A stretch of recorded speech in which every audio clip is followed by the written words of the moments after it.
हमारे खास मुलाकात कार्यक्रम में आप सभी दर्शकों का स्वागत है। आज इसी श्रृंखला में हमारे साथ जिनकी जन्मभूमि तो मध्य प्रदेश लेकिन कर्मभूमि कोटा शहर है, आज ऐसी साहित्यकार से हम आपको रूबरू कराते हैं जिनसे इनके साहित्य क्षेत्र के बारे में इनसे जानकारी लेंगे। ऐसे साहित्यकार आज पल्लवी दर्क न्याती जी हमारे साथ हैं। इनसे हम इनके जीवन परिचय से लेकर इनके साहित्य सृजन के बारे में बखूबी इनसे बात करेंगे। आइए बात करते हैं पल्लवी दर्क न्याती जी से।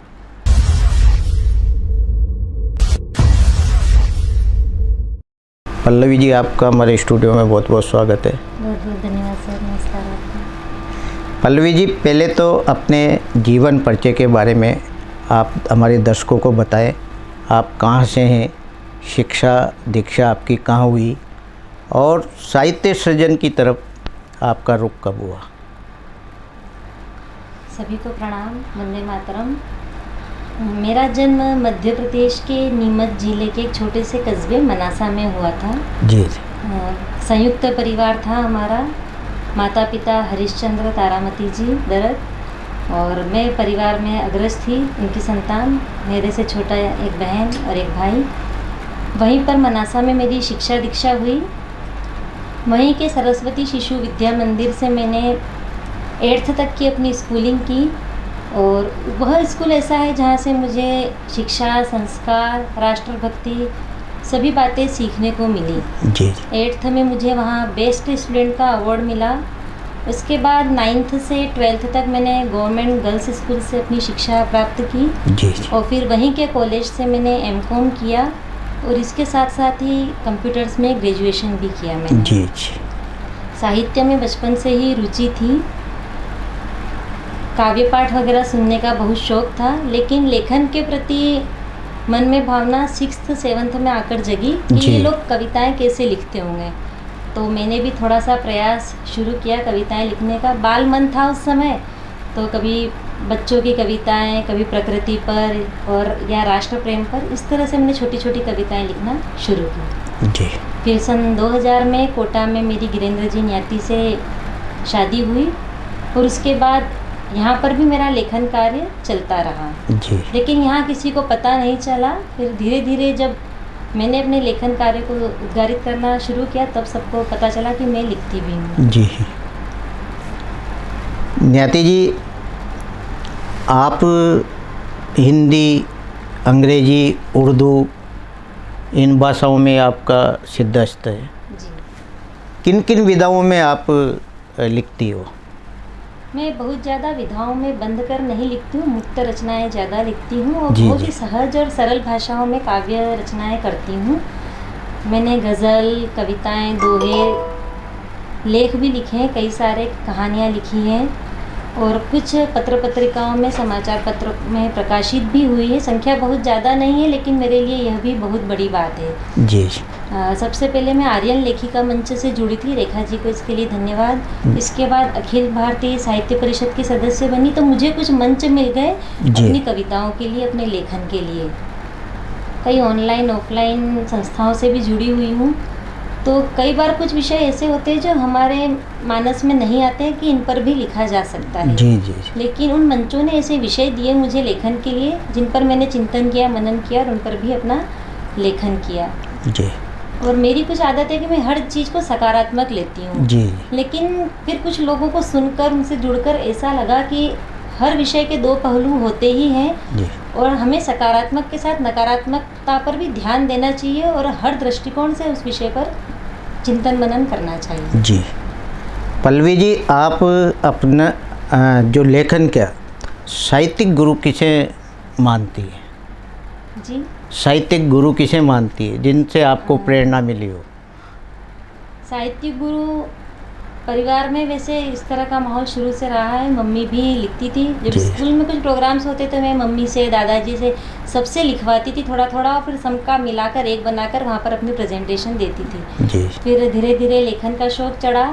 विद्यालय में एक लड़की थी प्रेरणा ठाकरे, जी मराठी गर्ल थी, वो कविताएं लिखती थी, तो उसे देखकर मैंने भी लिखने की प्रेरणा ली जी कि मैं भी लेखन में प्रयास करती हूँ। और धीरे धीरे जीवन में कई गुरु आए, कहीं से मैंने शिक्षा ली, उपन्यास वगैरह सब पढ़ने का शौक था, तो सभी से सीखने को मिला। जी पल्लवी जी, आप बता रही हैं कि ऑनलाइन और ऑफलाइन दोनों से आपका जुड़ाव रहा। जी। जब ऑनलाइन आपको कोई किसी विषय पर कविता लेखन के लिए विषय आता था तो कैसा भाव मन में जागृत होता था आपके? कई विषय सामाजिक या मेरे जाने पहचाने होते तो उन पर तो मेरा लेखन सहज ही हो जाता था। जी। और कुछ विषयों पर मुझे लगता था कि इस पर भी लिखा जा सकता है क्या, ये कभी मेरे दिमाग में आया ही नहीं, तो मैं कभी उस पर स्वयं चिंतन मनन करती थी, या कभी मैं कुछ औरों के पढ़कर फिर जानकारी लेती थी कि इस विषय पर क्या क्या हो सकता है। जी। फिर उस पर अपना लेखन अपनी शैली में करती हूँ। पल्लवी जी, आपने जो आपका लेखन, काव्य लेखन शुरू किया, उसके बाद पहला मंच आपने कहाँ साझा किया था? सबसे पहले तो स्कूल व कॉलेज में ही मैंने अपना मंच साझा किया। जी। वहीं पर मैंने अपनी रचनाएं रचित की और उनका प्रेजेंटेशन भी वहाँ पर दिया, जैसे 15 अगस्त, 26 जनवरी, स्कूल के कुछ कल्चरल प्रोग्राम। जी जी। कॉलेज में भी काव्य पाठ जैसे प्रोग्राम होते थे, तो वहीं पर अपनी रचनाएं पढ़ी मैंने, सभी ने उनको सराहा, तो उससे मुझे आगे के लिए भी प्रेरणा मिलती है। जी पल्लवी जी, जो आप द्वारा रचित जो काव्य है वो हमारे दर्शकों को सुनाएं। जी बिल्कुल। एक सबसे बड़ा मंच मुझे मिला था, अखिल भारतीय माहेश्वरी महिला मंडल का अधिवेशन पिछले साल हुआ था। जी जी। तो उसमें पूरे भारत से 21 कवित्रियाँ आई थी। जी। तो वहाँ पर मैंने राजस्थान की तरफ से काव्य प्रस्तुति। बहुत बढ़िया।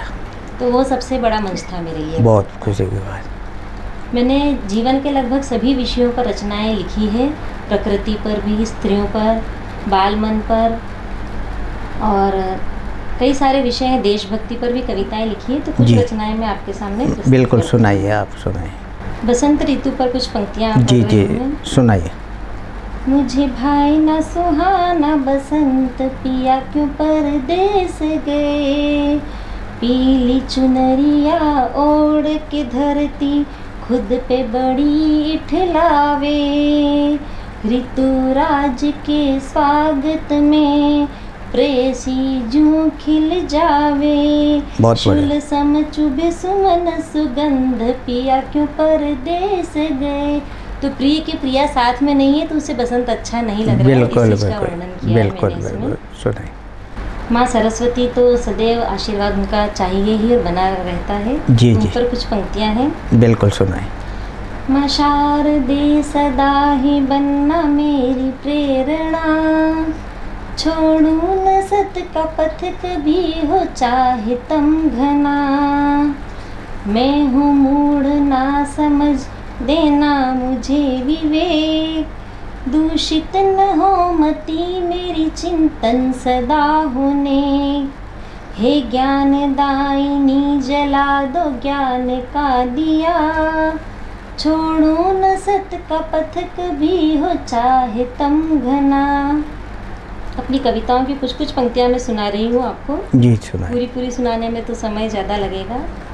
और अभी जैसा मैंने आपको बताया था, अखिल भारतीय महिला मंडल की जो काव्य सम्मेलन हुआ था, उसमें मैंने जो कविता सुनाई थी उसकी बिल्कुल सुनाइए। कायर है जो इस जीवन का, कायर है जो इस जीवन का मोल समझ नहीं पाते हैं, हो हताश निज जीवन में मौत को गले लगाते हैं। ये कविता मैंने तब लिखी थी जब कोटा में सुसाइड के केस बहुत ज़्यादा हुए थे, तो उन बच्चों के लिए मैंने लिखी थी। सुनाए आप।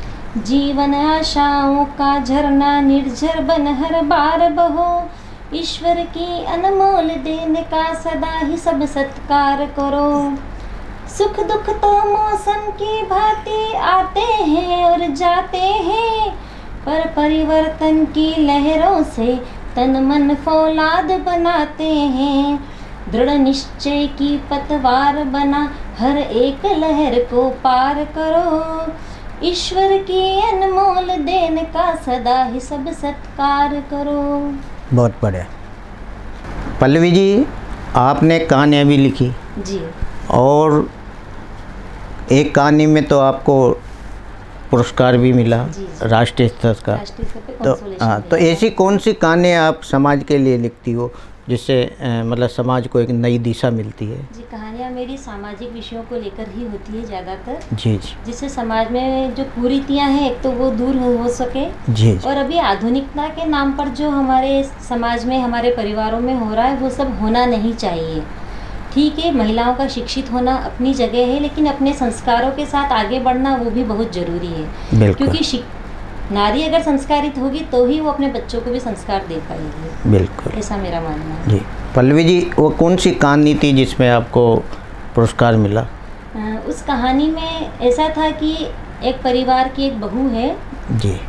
तो सास से, ससुर से, उसके एक बेटी होती है बहू के। तो कुछ परिवार में ऐसी कहासुनी हो जाती है कि उसे लगता है कि मेरे पुत्री हुई है, इसलिए मुझे मान सम्मान नहीं मिल रहा है परिवार में। जी जी तो वो अपने मायके वालों को फ़ोन करती है। मायके वालों को लगता है कि इतना अच्छा ससुराल है, इतना अच्छा परिवार, ऐसा होना नहीं चाहिए। तो वो भी दौड़े दौड़े वहाँ पर जाते हैं और फिर बहन को, भैया भाभी जाते हैं, उनको समझाने का प्रयास करते हैं। इधर सास ससुर को भी लगता है कि अचानक से बहू के व्यवहार में परिवर्तन क्यों आ गया। तो काफ़ी सारी बातें इसमें होती है और फिर अंत में जाके सारी गुत्थी सुलझती है कि जो कुछ हो रहा है वो इसलिए नहीं हो रहा है कि सास ससुर का व्यवहार अच्छा नहीं है, बल्कि बाहर वालों ने आके उसके मन में जो बातें भर दी थी, जी जी उससे बहू के मन में ये बात बैठ गई थी कि मेरे पुत्री हुई है, इसलिए परिवार वालों का व्यवहार ऐसा है। जी। लेकिन सास ससुर बहुत अच्छे थे, वो सिर्फ सही को सही और गलत को गलत कहते थे और बहू को बेटी की तरह ही मानते थे। तो धीरे धीरे सारी शिकायतें दूर हो जाती है, परिवार में फिर से सभी अच्छे से रहने लग जाते हैं। जी जी। पल्लवी जी, अब तक आपने कितनी काव्य रचनाएं लिख दी? मेरी अभी तक 300 से ज़्यादा काव्य रचनाएं हैं। जी। लगभग 100 लेख लिख चुकी हूँ। कहानियाँ 4-5 ही लिखी है, ज़्यादा जी। नहीं है। आपने जो अब तक करीब 300 रचनाएं आप लिख चुकी है और भजन माला भी आपने लिखी है, तो इसमें समाज को आपने क्या संदेश दिया इन रचनाओं से? ये समाज का मेरा यही संदेश है, एक तो अपनी सोच सकारात्मक होनी चाहिए, जैसे मेरी सोच है सकारात्मक। मैं जी। नकारात्मकता बहुत कम देखती हूँ सभी जगह और अपनी भारतीय संस्कृति और संस्कारों को बचाने के भी प्रयास करती हूँ मैं रचनाओं के माध्यम से। जी जैसे अभी ये देशभक्ति गीत था, तो इसमें देशभक्ति के प्रति मेरी भावना थी। जी हम किसी भी फील्ड में कुछ भी करें, लेकिन हमारा परिवार, हमारी संस्कृति हमेशा हमारे साथ होना चाहिए। ऐसा नहीं है कि हम पाश्चात्य संस्कृति का अनुकरण करके और अपने धरातल को छोड़ दें। भले ही हम आसमान जी। की ऊंचाइयों को छुएं, लेकिन हमारे पैर सदैव धरातल पर टिके रहने चाहिए। बिल्कुल। पल्लवी जी, कोई और रचना आपके पास हो, सुनाए आप? जी। एक प्रकृति से बिल्कुल, सुनाइए सुनाइए। कहाँ है आज तू खड़ा, पुकारती वसुंधरा, फली धरा उजाड़ दी, कराहती माँ भारती। खनन हुआ दमन हुआ, गिरी का हनन हुआ, मेघों में रुदन हुआ, कांपती है यह दरा, नीरहीन मरुधरा, वन नहीं हरा भरा, सेज कंटकों सजी, सुमन का नहीं पता, साधन असीम धरे, सुख है छोटा ढर बड़ा, व्याप्त है निरसता, सरस पल लगे कड़ा, पुकारती है भारती, पुत्र खो गया कहाँ, सींच जिसे रक्त से वो रक्त नीर हो गया, संभल कर चल जरा सही पद कदम बढ़ा, आज जो नहीं जगा, नहीं रहेगा कल निशा, नहीं रहेगा कल निशा। मतलब प्रकृति के प्रति हमें जागरूक होना बहुत ज़रूरी है। प्रकृति का जो विनाश हो रहा है उस तरफ हमें ध्यान देना होगा और हमारी प्रकृति को बचाना होगा। जी। एक और रचना सुनाती हूँ। जी सुनाइए। मैं अमावस की रातों में जगती रही, मैं अमावस की रातों में जगती रही, नीर नैनों में भर नभ को तकती रही, बहुत बढ़िया। नीर नैनों में भर नभ को तकती रही, चांद संग तारे होंगे कल रात में, चांद संग तारे होंगे कल रात में, सब बातें करेंगे सभी साथ में, देकर खुद को दिलासा में छलती रही, निर्नयनों में भर नभ को तकती रही। इसका अंतिम छंद सुनाती हूँ। जी जी। होगा कल तो उजाला किसी छोर से, होगा कल तो उजाला किसी छोर से, नई रोशनी होगी नई भोर से, नई रोशनी होगी नई भोर से, अपने मन को मना कर मैं हंसती रही, मैं अमावस की रातों में जगती रही, निर्नयनों में भर नभ को तकती रही। बहुत सुंदर कविता।